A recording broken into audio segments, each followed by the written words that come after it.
Hello guys, welcome back to my YouTube channel yes chem study a way of success. मैं हूं आपका educator Shivam Mishra. आपका स्वागत करते हैं आपके अपने YouTube channel yes chem study पर। और जो क्लास 11th की सीरीज स्टार्ट किए थे, पहला चैप्टर आपका कंप्लीट एक ही वीडियो में, जी हाँ, एनसीईआरटी पर आधारित है। ना आपको स्कूल की टेंशन लेनी है, ना इस कोचिंग की, ना ही नीट की। तीनों मैं आपको कवर करा दे रहा हूँ। इसमें आपका तीनों कवर होगा। आप अगर स्कूल में जो पढ़ते हैं वो भी यहाँ पे है पूरा डिटेल में, जो नीट में पढ़ेंगे वही भी डिटेल में है, और जो आप कोचिंग में पढ़ेंगे वो भी यहाँ पे पूरा डिटेल है। तो अकेले एक ही वीडियो में पूरा कंप्लीट क्लास 11th चैप्टर 2 की बायोलॉजी है। चैप्टर फर्स्ट भी मैं आपको अपलोड कर दिया हूँ, जाके प्लेलिस्ट से वॉच कर सकते हैं। इसका नोट्स जैसे ही आपका चैप्टर 10 समाप्त होगा आपको अवेलेबल करा देंगे आपको, तो टेंशन बिल्कुल लेने की ज़रूरत नहीं है। तो आज हम पढ़ेंगे जीवधारियों का वर्गीकरण, ठीक है, जो कि अध्याय 2 है। तो जीवधारी या फिर जीव जगत का वर्गीकरण भी नाम है इसका, जीवधारियों का वर्गीकरण या जीव जगत का वर्गीकरण। तो जीवधारियों का वर्गीकरण सर्वप्रथम अरस्तु ने कुछ साधारण बाह्य लक्षणों के आधार पर पौधों को शाक, झाड़ी एवं वृक्ष में तथा जंतुओं को दो समूह, एक में जिनमें लाल रुधिर पाया जाता है और दूसरे वो जिसमें लाल रुधिर नहीं पाया जाता, उसमें बांटे हैं। ठीक है ना। अब पहला वर्गीकरण में आता है आपका द्विजगत वर्गीकरण पद्धति, टू किंगडम क्लासिफिकेशन सिस्टम। ये टू किंगडम क्लासिफिकेशन सिस्टम क्या है? तो कैरोलस लीनियस ने जीवों को दो वर्गों में विभेदित किया। पहला पादप, दूसरा जंतु, यानी पहला प्लांटी और दूसरा एनिमल। सभी हरे पौधे, समुद्र घास, मशरूम आदि को पादप जगत में रखा गया। जंतुगत जगत में सभी बहुकोशिकीय जंतुओं के साथ साथ एक कोशिकीय जंतु जैसे अमीबा को रखा गया। अब अगला है 5 जगत वर्गीकरण, यानी 5 किंगडम क्लासिफिकेशन सिस्टम। तो आर एच विटेकर ने 1969 में 5 जगत वर्गीकरण प्रस्तावित किया। 5 जगत वर्गीकरण को अधिकांश वैज्ञानिकों ने मान्यता दी है। कोशिकीय संरचना, पोषण विधि तथा एक कोशिकीय अथवा बहुकोशिकीय शारीरिक संरचना को इस वर्गीकरण का मुख्य आधार माना गया है। 5 जगत वर्गीकरण के मूल लक्षण हमारे निम्नलिखित हैं, यानी 5 जगत के वर्गीकरण के मूल लक्षण निम्नलिखित है। पहला क्या है? कोशिका संरचना की जटिलता। केंद्रक कला की उपस्थिति अथवा अनुपस्थिति के आधार पर कोशिका प्रायः यूकैरियोटिक अथवा प्रोकैरियोटिक होती है। जीवाणु, नीलहरी शैवाल आदि प्रोकैरियोटिक जीव हैं तथा मोनेरा जगत में आते हैं। शेष सभी यूकैरियोटिक होती हैं।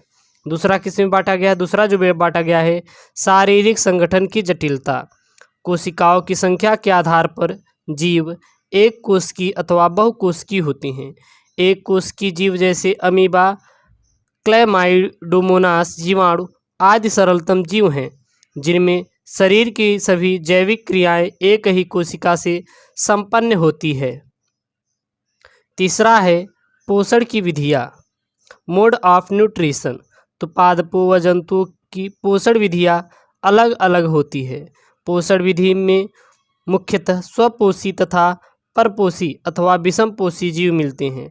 पौधे स्वपोषी होते हैं, ये प्रकाश संश्लेषण द्वारा भोजन निर्माण करते हैं, जैसे परजीवी, मृतोपजीवी, सहजीवी इत्यादि। अब आपका आता है पोषण के आधार पर जंतु के प्रकार, यानी पोषण के आधार पर जंतु के कितने प्रकार के होते हैं? तो न्यूट्रिशन के आधार पर, पोषण के आधार पर 3 प्रकार के जंतु होते हैं। पहला क्या होता है? शाकाहारी, दूसरा मांसाहारी, तीसरा सर्वाहारी। शाकाहारी क्या होते हैं? ये जीव वनस्पति खाते हैं, जो कि वनस्पति खाते हैं उसे शाकाहारी कहते हैं। मांसाहारी, ये जीव जंतुओं का मांस खाते हैं, उसे हम लोग मांसाहारी। सर्वाहारी, ये वनस्पति एवं मांस दोनों खाते हैं, उसे हम लोग सर्वाहारी कहते हैं। चौथा जो आता है आपका जीवन शैली। इनकी जीवन शैली क्या होती है? Life style. तो जीवन शैली अथवा रहन सहन के आधार पर जीवधारियों को निम्नलिखित प्रकार में वर्गीकरण बांटा गया है। पहला क्या है? उत्पादक, प्रोड्यूसर। तो हरे पौधे हैं जो स्वपोषी होते हैं तथा प्रकाश संश्लेषण की क्रिया में भोजन निर्माण करते हैं। दूसरा, उपभोक्ता, तो ये जीव अपना भोजन प्रत्यक्ष अथवा परोक्ष रूप से पौधे से प्राप्त करते हैं। तीसरा आपका आता है अपघटक। अपघटक मृतोपजीवी हैं, जैसे कवक, जीवाणु आदि। ये मृत सड़े गले जटिल पदार्थों का अपघटन कर सरल रूप से परिवर्तित करते हैं, जिन्हें फिर से हरे पौधे मृदा से अवशोषित कर भोजन निर्माण करते हैं। पांचवा जो आती है आपकी, वो आती है जातवृत्तीय संबंध। तो जातवृत्ति से किसी जीव के विकास का अध्ययन भी होता है। अनेक वर्ष किस प्रकार के जीव थे, उनकी सरलता, आज के जीव की जटिलता का अध्ययन किया जाता है। इससे कालांतर में हुई परिवर्तनों का भी पता चलता है। इसी संबंध को जातवृत्तीय संबंध कहते हैं। अब आपका आता है 5 जगत वर्गीकरण की उपयोगिता, यानी 5 जगत वर्गीकरण की उपयोगिता क्या क्या है। तो पहला देखिए तो इस वर्गीकरण में प्रोकैरियोटिक को पृथक कर मोनेरा जगत बनाया गया है। प्रोकैरियोटिक संरचना, कार्यकी तथा प्रजनन आदि में यूकैरियोट से भिन्न होता है। दूसरा देखिए इसमें तो एक कोष की यूकैरियोट को बहुकोष की यूकैरियोट से पृथक कर प्रोटिस्टा जगत में स्थान दिया गया। तीसरा देखें तो कवक को पादपों से अलग करके एक कवक जगत बनाया गया। ये विषमपोषी होते हैं तथा भोजन को अवशोषण से ग्रहण करते हैं। चौथा आता है आपका प्रकाश संश्लेषी बहुकोष की जीवों को प्रकाश संश्लेषी बहुकोष की जीवों से पृथक कर दिया गया। अब आपका आता है 5 जगत वर्गीकरण की कमियां। 5 जगत वर्गीकरण की कमी का क्या क्या है। तो पहला है प्रोटिस्टा में विभिन्न प्रकार के जीवों का स्थान देकर उसे एक समूह का रूप दे दिया गया। उसमें जैविक विविधता अपार मिलती हैं। दूसरा, एक प्रकार के लक्षणों वाले जीवों को भी अलग अलग जगत में डाल दिया गया। अब आपका आता है जगत मोनेरा, यानी किंगडम मोनेरा। तो समान लक्षण व्हिटेकर के अनुसार जगत मोनेरा के अंतर्गत वे जीव आते हैं जो प्रोकैरियोट्स होते हैं। वे सभी किसके अंतर्गत आते हैं, जगत मोनेरा के अंतर्गत आते हैं। जगत मोनेरा के अंतर्गत कौन कौन सी जीव आते हैं। तो इसके अंतर्गत एक कोष की जीव जितने भी होते हैं वो जगत मोनेरा के अंतर्गत आते हैं। अगर इसके एग्जाम्पल देखिए, उदाहरण तो क्या क्या हो सकते हैं। तो पहला होता है जीवाणु, दूसरा होता है तंतुमय जीवाणु अथवा एक्टिनोमाइसीटीज इत्यादि जितने भी होते हैं वो मोनेरा जगत के अंतर्गत आते हैं। अब मोनेरा जगत के सामान्य लक्षण क्या क्या हैं। तो इसके अंतर्गत आने वाले जीव अति सूक्ष्म, यानी कि 1 से 5 माइक्रोन तक के होते हैं। दूसरा, अगर इसके लक्षण बात करें तो इसमें सत्य कोशिका का अभाव होता है। जो मोनेरा जगत के जितने भी जीव होते हैं उसमें सत्य कोशिकाएं नहीं पाई जाती, उनमें क्या होता है, अभाव होता है। तीसरा, हिस्टोन प्रोटीन तथा गुणसूत्र आदि इसमें नहीं पाए जाते हैं। चौथा, तारक केंद्र नहीं मिलता है। पांचवा, इसमें रिक्तिकाएं नहीं पाई जाती हैं। छठवां, इनमें राइबोसोम 705 प्रकार के होते हैं। सातवां, मोनेरा के कुछ जीव सजीवी होते हैं, जैसे कि राइजोबियम इत्यादि जितने भी होते हैं ये हमारे क्या होते हैं, सजीवी होते हैं। तो ये सामान्य लक्षण है मोनेरा के। अब आपका आता है आर्कीबैक्टीरिया। तो आर्कीबैक्टीरिया आद्य प्रोकैरियोट्स समूह हैं। इसके सदस्य पृथ्वी पर होने वाले प्रथम जीव थे। ये संरचना में जीवाणु के समान ही होती हैं, जो आप कह सकते हैं आर्कीबैक्टीरिया होते हैं। अगर ये देखें तो ये जीव पर पाए जाने वाले सबसे प्रथम जीव थे और इनकी जो संरचना होती है वो जीवाणु के समान होती है। इसमें जटिल कोशिकांगों सहित सत्य कोशिका का अभाव होता है, किंतु यूबैक्टीरिया की तुलना में इनमें अनेक अंतर होते हैं जो निम्न हैं। पहला क्या होता है, इनकी कोशिका भित्ति प्रोटीन एवं नॉन सेलुलोजिक पॉलीसैकेराइड की बनी होती है। दूसरा, इनकी कोशिका झिल्ली में लिपिड की श्रृंखलाएं होती हैं जो इनको वातावरण के अत्यधिक ताप तथा अम्लीय परिस्थितियों में बिना हानि के जीवित रह सकने में सामर्थ्य बनाती हैं। तीसरा, राइबोसोमल आरएनए में न्यूक्लियोटाइड्स का अनुक्रम यूबैक्टीरिया से भिन्न होता है। चौथा, प्रतिजैविक के प्रति इनकी संवेदनशीलता भी बैक्टीरिया से भिन्न होती है। अब अगला देखिए तो आर्की बैक्टीरिया को निम्नलिखित 3 समूहों में बांटा गया है। पहला किस में बांटा गया है? मीथेनोजन। तो मीथेनोजन ये दलदल वाले स्थानों पर पाए जाने वाले अनॉक्सी जीवाणु है। ये कहाँ पे पाए जाते हैं? दलदली स्थानों पर पाए जाते हैं, जो कि अनॉक्सी, जिसको ऑक्सीजन जरूरत नहीं होती। इन जीवाणु में कार्बन डाइऑक्साइड अथवा प्यूमेरिक अम्ल से मीथेन उत्पन्न करने का गुण होता है। और ये क्या उत्पन्न करते हैं? यह कार्बन डाइऑक्साइड अथवा प्यूमेरिक अम्ल से मीथेन गैस को उत्पन्न करते हैं। इसीलिए जैसे एग्जाम्पल देखें तो मिथेनोकोकस जो होता है यह इसका एग्जाम्पल है। अब आपका आता है हेलोफिल्स। हेलोफिल्स देखें हम लोग क्या है, तो इस आर्की बैक्टीरिया को परम हेलोफिल्स भी कहते हैं। ये अति लवणीय जल में रहते हैं, जैसे अमेरिका की ग्रेट सॉल्ट लेक तेज प्रकाश में ये एक बैक्टीरियोरोडॉप्सिन वर्णयुक्त झिल्ली निर्मित कर लेते हैं। तीसरा जो आता है वो आता है थर्मोएसिडोफिल्स। तो ये आर्की बैक्टीरिया गर्म गंधयुक्त झरनों में रहते हैं, जहां तापमान लगभग 80 डिग्री सेल्सियस होता है। ये जीवाणु ऑक्सी परिस्थितियों में गंधक को ऑक्सीकृत करके गंधक का अम्ल बनाते हैं, जिससे माध्यम अत्यधिक अम्लीय हो जाता है। जैसे एग्जाम्पल में 2S + 2H2 + 3O2 equal to क्या बनाएगा? H2SO4। अब आपका आता है जीवाणु, बोले तो बैक्टीरिया। तो बैक्टीरिया होता क्या है, सबसे पहले उसको देखते हैं। जीवाणु क्या होता है? तो विज्ञान की वह शाखा जिसमें जीवाणुओं की रचना, आकारम, वर्गीकरण, वृद्धि, जनन तथा फिजियोलॉजिकल मेटाबॉलिज्म आदि के विषय में अध्ययन करते हैं, जीवाणु विज्ञान कहलाता है। तो जीवाणु विज्ञान क्या होता है? याद रखना, विज्ञान की वह शाखा जिसके अंतर्गत जीवाणु की रचना, उसका आकारम, वर्गीकरण, वृद्धि, जनन और फिजियोलॉजिकल मेटाबॉलिज्म इत्यादि का जो अध्ययन करते हैं उसे हम लोग जीवाणु विज्ञान कहते हैं। जीवाणु संबंधित विभिन्न खोजें कौन कौन सी थी? तो जीवाणु की खोज सर्वप्रथम हॉलैंड निवासी एंटोनिवॉन ल्यूवेनहॉक ने की थी।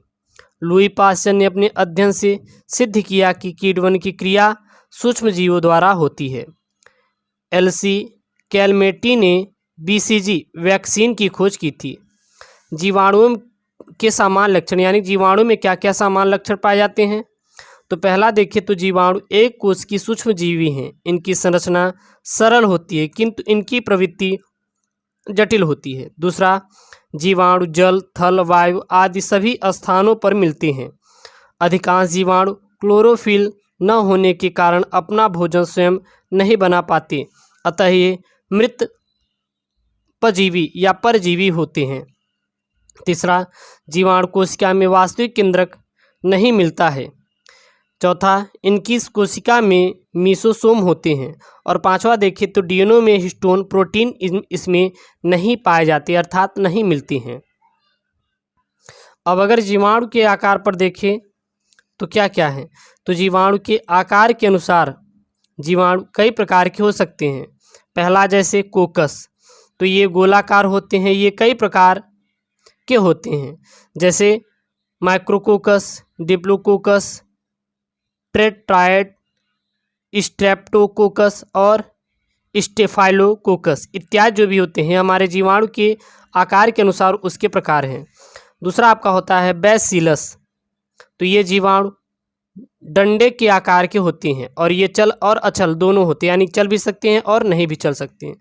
अगला होता है सर्पिल या कुंडलित, तो ये जीवाणु सर्पिल या हेलिकल आकार के होते हैं, जैसे कि स्पाइरिलम माइनस इत्यादि जो भी होते हैं हमारे सर्पिल या कुंडलित आकार के जीवाणु होते हैं। अगला आता है कोमा, तो ये जीवाणु सूक्ष्म मुड़ी हुई क्षण के आकृति के होते हैं। इनका आकार कोमा के समान होता है। एग्जाम्पल में विब्रियो कोलेरी जो होते हैं यहाँ, ये सब कोमा के एग्जाम्पल हैं। कहीं कहीं शब्दों को 2 बार में रिपीट कर दिया गया तो उसको ध्यान ना दीजिएगा, ठीक है ना। अब जीवाणु की कोशिका संरचना देखें, यानी कि स्ट्रक्चर ऑफ बैक्टीरिया सेल। तो जीवाणु एक कोश की प्रोकैरियोटिक सूक्ष्म जीव हैं। इनमें कोशिका भित्ति स्पष्ट रूप से होती है तथा एक स्लाइम परत अथवा कैप्सूल से ढकी हो सकती हैं। अब यहाँ पे एक शब्द आया कि स्लाइम परत अथवा कैप्सूल क्या होता है। तो स्लाइम परत क्या होता है? तो यह कोशिका भित्ति के बाहर का एक आवरण के रूप में मिलता है। यदि यह परत पॉलीसैकेराइड से बनी होती है तो वो स्लाइम परत कहलाती है। याद रखना, स्लाइम परत क्या होती है? यह कोशिका भित्ति के बाहर अथवा एक आवरण के रूप में, कोशिका भित्ति के बाहर एक आवरण के रूप में मिलती है। यदि यह परत पॉलीसैकेराइड से बनी होती है तो उसे हम लोग क्या कहते हैं? वो स्लाइम परत कहलाती है। स्लाइम परत ढीली व पतली होती है, जबकि पॉलीपेप्टाइड की उपस्थिति के कारण यह कैप्सूल मोटी व कठोर होती है। कैप्सूल भक्षी कोशिकाओं जैसे WBC से जीवाणु की रक्षा करता है। अब आपका आता है कोशिका भित्ति। ये सेल वाल क्या होता है? तो कोशिका भित्ति प्रबल और दृढ़ होती है। ग्राम में पॉजिटिव अथवा ग्राम निगेटिव की कोशिका भित्ति की मोटाई रासायनिक संरचना में भी अंतर होता है। अब आपका आता है जीव द्रव्य कला। तो यह लिपोप्रोटीन की बनी एक अर्धपारगम्य झिल्ली है। कहीं कहीं यह अंदर की ओर कुंडलन बनाती है, जिसे मीसोसोम कहते हैं। अगला आता है आपका कोशिका द्रव्य। यह कोशिका द्रव्य क्या होती है? तो कोशिका द्रव्य में जल, प्रोटीन, अमीनो अम्ल, enzyme, nucleic acid, carbohydrate, lipid, vitamin, खनिज तत्व मिल सकते हैं। अगला आपका आता है राइबोसोम। तो ये प्रोटीन तथा RNA के बने होते हैं। जीवाणु कोशिका में राइबोसोम 705 प्रकार का होता है। अगला है आपका केंद्रकाभ। तो जीवाणु कोशिका में सत्य केंद्रक नहीं मिलता, केंद्रक कला नहीं होती, केंद्रिका भी अनुपस्थिति होती है। इस प्रकार के केंद्रक को न्यूक्लियोइड कहते हैं। क्रोमैटिन या आनुवंशिक पदार्थ कोशिका में एक स्थान पर वृत्ताकार द्विकुंडलित DNA के रूप में इसमें उपस्थित होता है। अब आपका आता है प्लाज्मिड। तो कुछ जीवाणु जैसे ई कोलाइल में मुख्य DNA के अतिरिक्त एक छोटा वृत्ताकार द्विकुंडलित DNA होता है, जिसे प्लाज्मिड कहते हैं। अगला आपका आता है फ्लैजेला। तो फ्लैजेलिन प्रोटीन के बने होते हैं तथा इनके द्वारा जीवाणु में चलन होता है। इनमें यूकैरियोटिक क्लेजेला की तरह 9+2 की संरचना नहीं मिलती। ये 3 भागों से मिलकर बना होता है। किससे किससे? पहला बेसल ग्रंथुल, दूसरा हुक और तीसरा मुख्य तंतु। अब आपका आता है जीवाणु में पोषण। तो पोषण के आधार पर जीवाणु जो होते हैं वो 3 प्रकार के होते हैं। पहले क्या होते हैं? स्वपोषी। ये स्वपोषी क्या होते हैं? तो ये जीवाणु अपना भोजन प्रकाश ऊर्जा या रासायनिक ऊर्जा का उपयोग करके स्वयं बनाते हैं और इन्हें 2 वर्गों में बांटा गया है। पहला किसमें? प्रकाश संश्लेषी जीवाणु। तो कुछ जीवाणु वो में क्लोरोफिल से मिलते जुलते वर्णक मिलते हैं। अगर देखें बैगनी तथा जल जीवाणुओं में बैक्टीरियो पर प्यूरिन तथा बैक्टीरियो क्लोरोफिल मिलते हैं, जिससे ये प्रकाश संश्लेषण करते हैं। इन जीवाणुओं में हाइड्रोजन दाता पानी के अतिरिक्त अन्य पदार्थ होता है, इस कारण ऑक्सीजन नहीं निकलती। दूसरा आता है रसायन संश्लेषी जीवाणु। तो ये जीवाणु कार्बनिक तथा अकार्बनिक पदार्थों के ऑक्सीकरण द्वारा प्राप्त ऊर्जा का उपयोग अपने भोजन निर्माण के लिए करते हैं और यह 2 प्रकार के होते हैं। पहला क्या होता है? रसायन अकार्बनिक पोषक और दूसरा होता है नाइट्रिकारक जीवाणु। तो इस प्रकार के जीवाणु अकार्बनिक पदार्थों के ऑक्सीकरण से प्राप्त ऊर्जा का उपयोग करते हैं, जो निम्नलिखित होते हैं। ठीक ना, आपको पता होगा पहला क्या होता है? नाइट्रिकारक जीवाणु। तो ये जीवाणु दो प्रकार से ऊर्जा प्राप्त करते हैं। और दूसरा नाइट्रोसोमोनास। तो जीवाणु अमोनिया का ऑक्सीकरण करके ऊर्जा प्राप्त करते हैं। यहाँ पे इसका आप इक्वेशन देख सकते हैं, जो कि रासायनिक समीकरण है। अगला आता है आपका नाइट्रोबैक्टर। तो जीवाणु नाइट्राइड को नाइट्रोट में परिवर्तित करके ऊर्जा प्राप्त करते हैं। अब आपका आता है रसायन कार्बनिक पोषक। तो इस प्रकार के जीवाणु कार्बनिक पदार्थों के ऑक्सीकरण से प्राप्त ऊर्जा का उपयोग करते हुए भोजन प्राप्त करते हैं, आप पोषण प्राप्त करते हैं। उदाहरण के लिए देखें तो मीथेन जीवाणु, इस प्रकार के जीवाणु मीथेन अर्थात CO2 तथा H2O में ऑक्सीकृत कर देते हैं, जैसे कि मीथेनोकोकस जीवाणु इत्यादि जो भी आते हैं। अगला आता है आपका, हम लोग विषमपोषी जीवाणु अब देखेंगे। तो ये जीवाणु अपने भोज्य के लिए यानी कि भोजन के लिए परजीवी की तरह अन्य जीवों पर या मृत परजीवी अथवा मृत जीवी की तरह सड़े गले कार्बनिक पदार्थ पर या मृत जीवों पर निर्भर होते हैं। अगर वो मर जाएंगे तभी उनसे ये भोजन का निर्माण करते हैं, अगर वो जीवित हैं तो उनसे भोजन का निर्माण नहीं कर पाएंगे। ठीक है ना। तो ये आपका जो पूरा डिटेल क्लास 11th बायोलॉजी का, ये मैं आपको पूरा एक ही वीडियो में दे रहा हूँ, इसलिए इसको अच्छे से पढ़ना है। कोई दिक्कत आ रही है तो कमेंट अपना ज़रूर मेंशन कीजिएगा। अब आपका आता है परजीवी। तो इस वर्ग के जीवाणु अपना भोजन जीवित जीव जंतु या पौधों से प्राप्त करते हैं, जैसे कि स्ट्रेप्टोकोकस इत्यादि। अगला आता है मृतोपजीवी। ये जीवाणु मृत सड़े गले पेड़ पौधे या जीव जंतु पर भोजन के लिए निर्भर रहते हैं। अब आपका आता है सहजीवी जीवाणु। तो कुछ जीवाणु जैसे राइजोबियम पौधे की जड़ों में उपस्थित ग्रंथियों में मिलते हैं।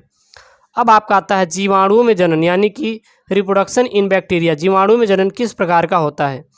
तो जीवाणुओं में जनन मुख्य रूप से वृद्धि तथा अलैंगिक विधियों से होता है। जीवाणुओं की कुछ जातियों में आनुवंशिक पुनर्योजन होता है। पहला अगर देखें तो कायिक या वर्धी जनन यानी कि वेजिटेटिव रिप्रोडक्शन। तो यह आपका दो प्रकार का होता है। कौन कौन से होते हैं आगे देखते हैं। पहला जो होता है वो विखंडन द्वारा बाइनरी फिशन। तो उचित व अनुकूल वातावरण में जीवाणु कोशिका एक अनुप्रस्थ भित्ति द्वारा दो संतत कोशिकाओं में बढ़ जाती है और ये आगे बढ़कर कोशिका का निर्माण करती है और इसको कहते हैं विखंडन द्वारा जनन, जो कि बैक्टीरिया में होता है। दूसरा मुकुलन द्वारा।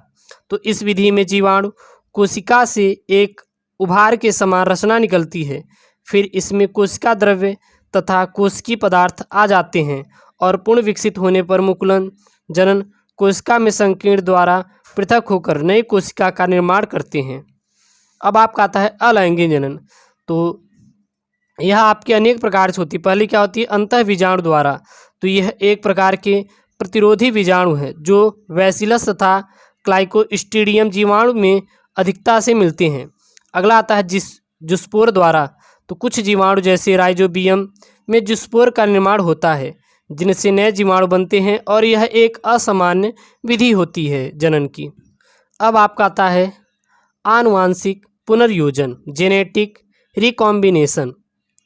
तो जीवाणुओं में अन्य जीवों की तरह युग्मकों का संलयन नहीं होता, परंतु इनमें आनुवंशिक पदार्थ का विनिमय होता है और ये मुख्य रूप से तीन प्रकार के होते हैं। पहला क्या होता है? रूपांतरण यानी ट्रांसफॉर्मेशन। तो ग्रिफिथ ने 1928 में सर्वप्रथम रूपांतरण की क्रिया का पता लगाया था। दूसरा आपका होता है ट्रांसडक्शन। तो इस क्रिया में एक जीवाणु कोशिका के DNA का भाग दूसरी कोशिका में जीवाणु भोजी द्वारा पहुंचाया जाता है।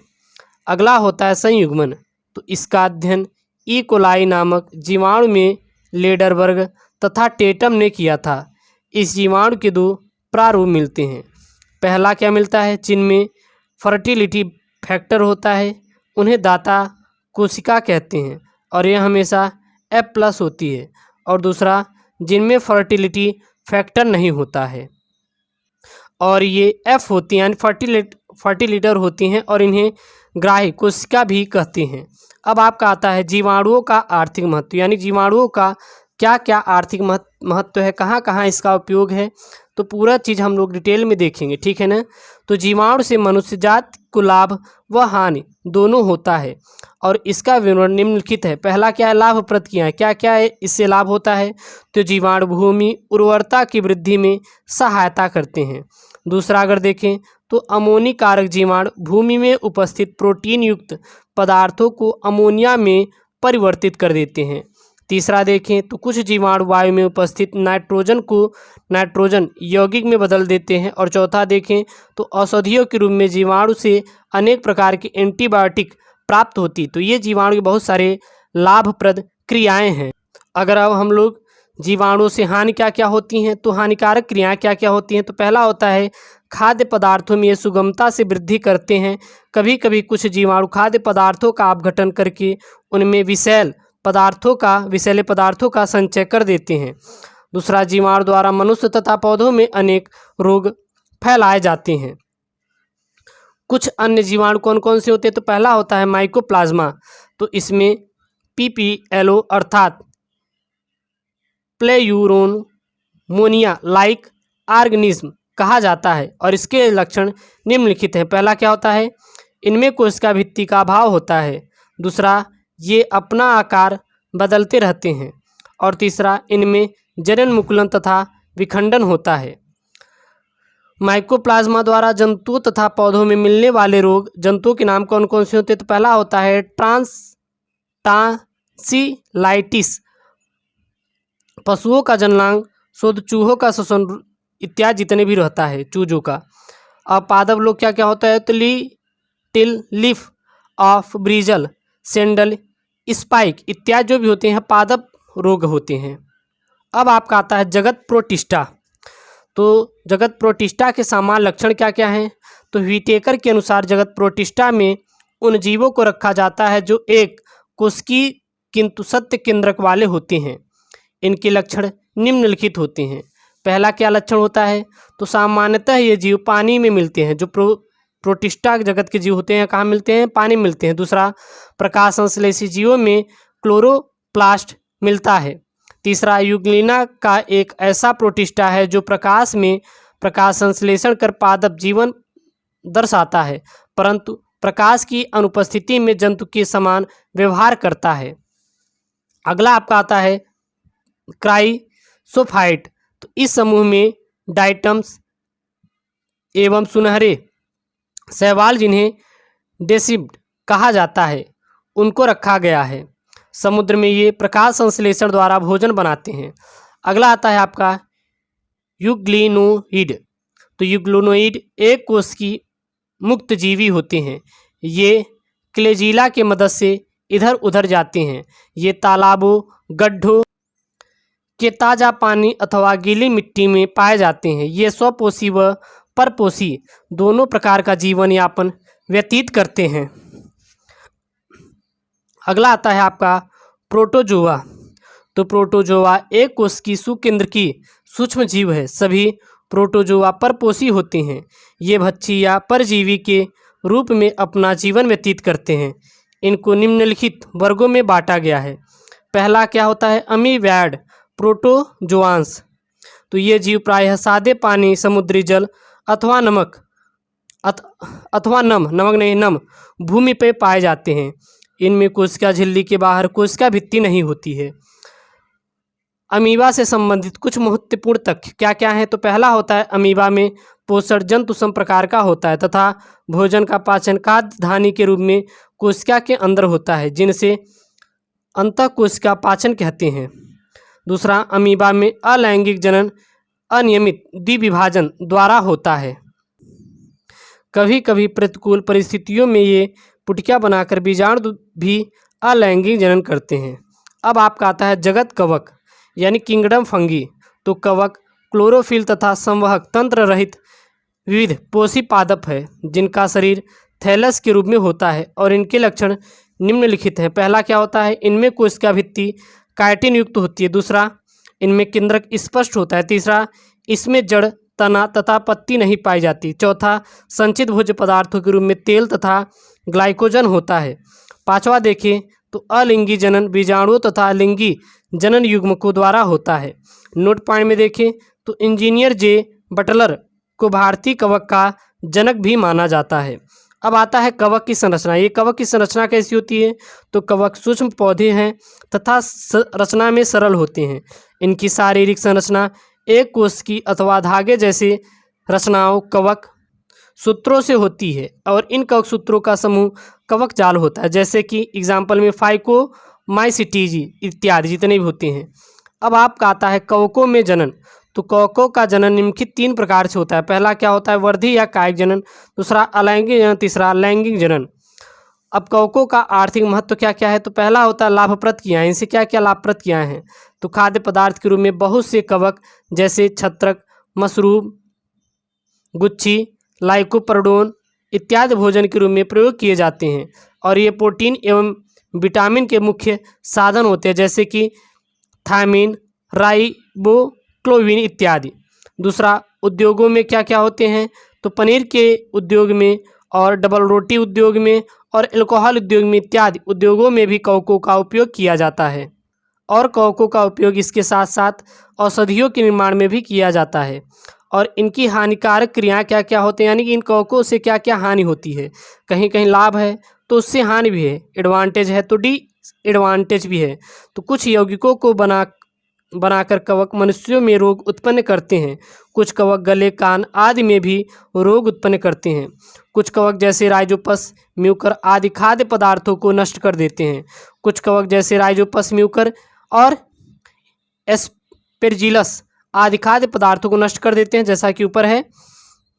चौथा, LSD, यह विभागीय पदार्थ है जो क्लैविसेप्स से बनता है। अब आपका आता है कवकों का वर्गीकरण। तो कवकों का वर्गीकरण 4 प्रकार में बांटा गया है। पहला क्या है, फाइकोमाइसिटीज। तो इनके लक्षण निम्नलिखित होते हैं। पहला क्या होता है, ये जलीय अथवा स्थलीय होते हैं। इनका जलनांग पूर्ण विकसित होता है और इनकी कवक सूत्र पटर रहित संकोच की, कभी कभी कवक सूत्र अनुपस्थित रहते हैं, जैसे म्यूकर, राइजोपस इत्यादि जितने भी होते हैं, ये सब इसके क्या होते हैं, उदाहरण आते हैं। अगला जो कवक होता है वो होता है एस्कोमाइसिटीज। इनके लक्षण क्या क्या होते हैं, ये मृतोपजीवी अपघटक परजीवी होते हैं। इनमें पटी कवक सूत्र होता है। अगला जो सी आता है वो आता है बेसिडियोमाइसिटीज। तो ये स्थलीय तथा इनके कवक सूत्र पटी होते हैं। ये मिट्टी में अलैंगिक बीजाणु प्रायः नहीं होते। अगला आता है ड्यूटेरोमाइसिटीज।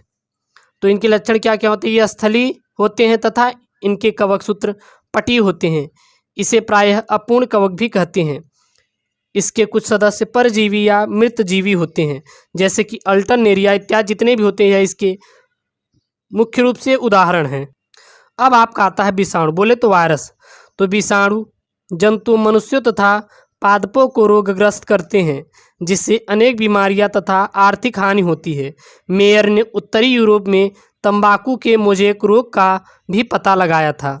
विषाणुओं के मुख्य लक्षण क्या क्या होते हैं, तो विषाणुओं में सजीव तथा निर्जीव दोनों प्रकार के गुण होते हैं। सजीव लक्षण क्या क्या होते हैं, तो इनमें आनुवांशिक पदार्थ की पुनरावृत्ति होती है। दूसरा, अधिकांश पादप विषाणुओं में न्यूक्लिक अम्ल RNA मिलता है। और अगला देखिए दूसरा सजीव लक्षण क्या क्या, निर्जीव लक्षण क्या क्या होते हैं, तो परपोषी कोशिका के बाहर विषाणु अक्रिय होते हैं। इनमें श्वसन आदि का अभाव होता है। अगला, आनुवांशिक पदार्थ की पुनरावृत्ति तथा अपने संवर्धन के लिए परपोषी पर आश्रित होते हैं। अब आपका आता है विभिन्न प्रकार के विषाणु, यानी विषाणुओं के प्रकार। तो पहला आता है जीवाणु भोजी, दूसरा एड्स विषाणु, इन्फ्लुएंजा विषाणु, पाक्स विषाणु और तंबाकू मोज़ेक विषाणु। ये इत्यादि विषाणु क्या होते हैं, प्रकार। तो इसमें जो दूसरा है इंपॉर्टेंट है वो क्या है, एड्स विषाणु। इसको देख लेते हैं। इन्हें HIV अर्थात ह्यूमन इम्यूनो डिफिशियेंसी वायरस भी कहते हैं। यह एक प्रकार का रेट्रोवायरस है। मनुष्य कोशिका में पहुंचने के पश्चात विषाणु का RNA रिवर्स ट्रांसक्रिप्टेज एंजाइम से DNA संश्लेषण आरंभ कर देता है। अंत में विषाणु परपोषी कोशिका से मुकुल के रूप में गुणित होकर बाहर आते हैं तथा दूसरी कोशिका को संक्रमित करते हैं। तो यहाँ पे क्लास 11th की जो बायोलॉजी का सेकंड चैप्टर हिंदी मीडियम वालों के लिए NCERT जीव जगत का वर्गीकरण यानी जीवों का वर्गीकरण उसको समाप्त कर दिया है। ये पूरा कंप्लीट है। हर एक वीडियो आपको प्लेलिस्ट मिल जाएगी, जाके बात जरूर करें। ओके दोस्तों, थैंक यू, जय हिंद।